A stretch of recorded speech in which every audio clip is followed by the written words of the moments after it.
بسم الله الرحمن الرحيم، والصلاة والسلام على أشرف الأنبياء والمرسلين سيدنا محمد صلى الله عليه وسلم. سوف نقوم في هذا الفيديو بشرح Understanding HVAC Piping Tag عن طريق المخطط.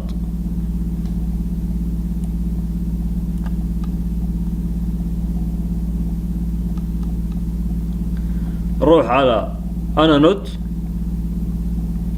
نضغط على تاج باي كاتيجوري، كليك واحد. نجي على عندنا نظامين اللي هو SWS Condenser Water Supply، والنظام الثاني Condenser Water Return. نضغط على كاتيجوري مرة ثانية، نضغط على اللاين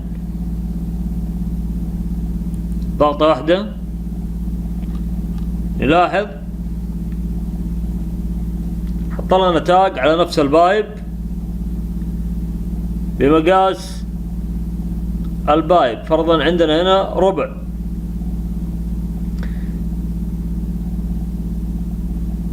طول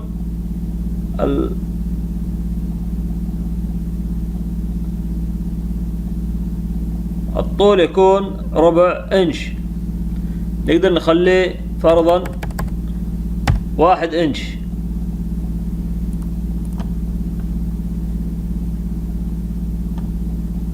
خروج من مدفاي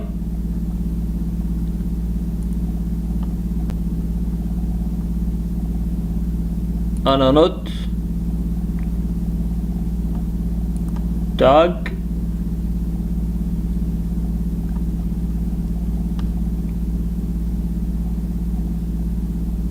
لاحظ طول الخط حق التاج 1 بوصة. نقدر نخليه هوريزونتال ولا فيرتيكال، عمودي. نقدر ايضا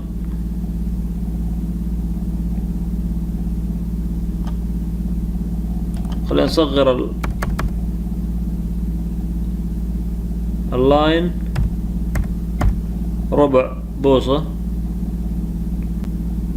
فرضا نخلي هنا كمان ربع بوصة. موديفاي،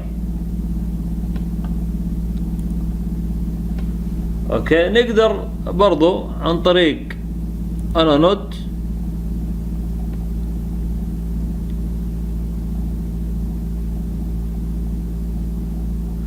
نضغط على نفس التاج باي كاتيجوري، نخلي من غير لاين على نفس الخط. نجي على نفس اللاين الخط حق البايب السبلاي فرضا، نضغط هنا، نضغط على خط الروتين، نضغط هنا مثلا،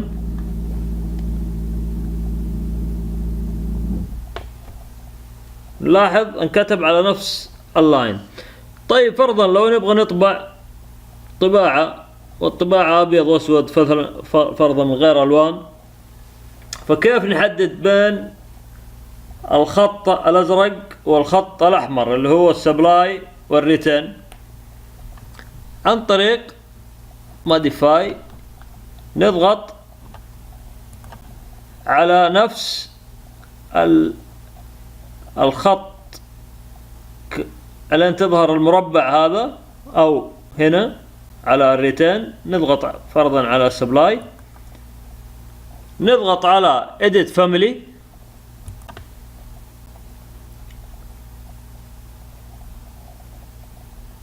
size sea water supply. نلاحظ ان كتبت على طول لاني عملتها قبل كذا في الفيديو السابق.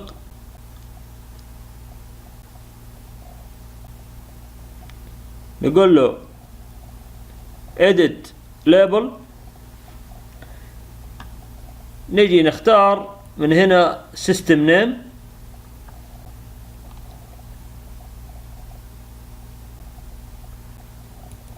name، نقول له إضافة،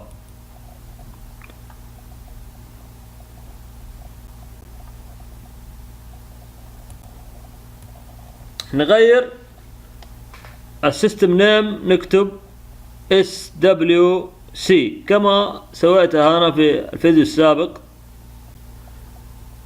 فإذا تغير الاسم تكتب SCWS.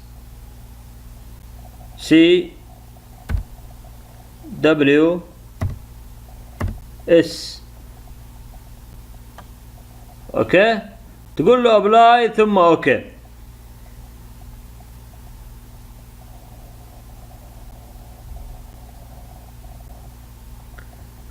طيب هذه ما نبغاها الحين، احنا قاعدين مسويها انا واحد هنا سيستم نيم مسميها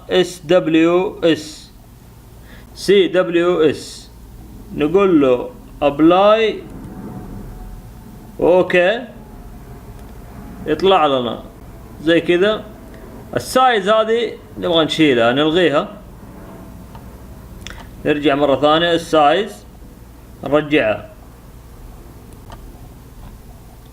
نضغط اوكي، يطلع لنا CWS على الخط حق السبلاي.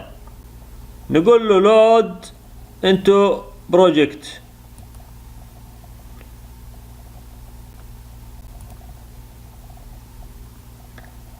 overwrite the extension version، نقول له نضغط عليها اوكي. نلاحظ اتغيرت الارقام وصار عندنا اسامي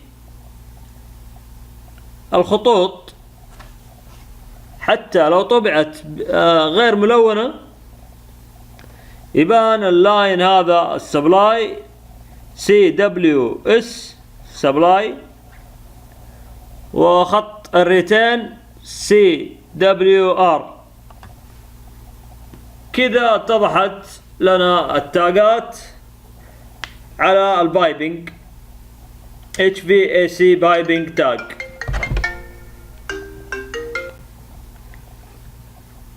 صلى الله وسلم على نبينا محمد وعلى آله وصحبه أجمعين.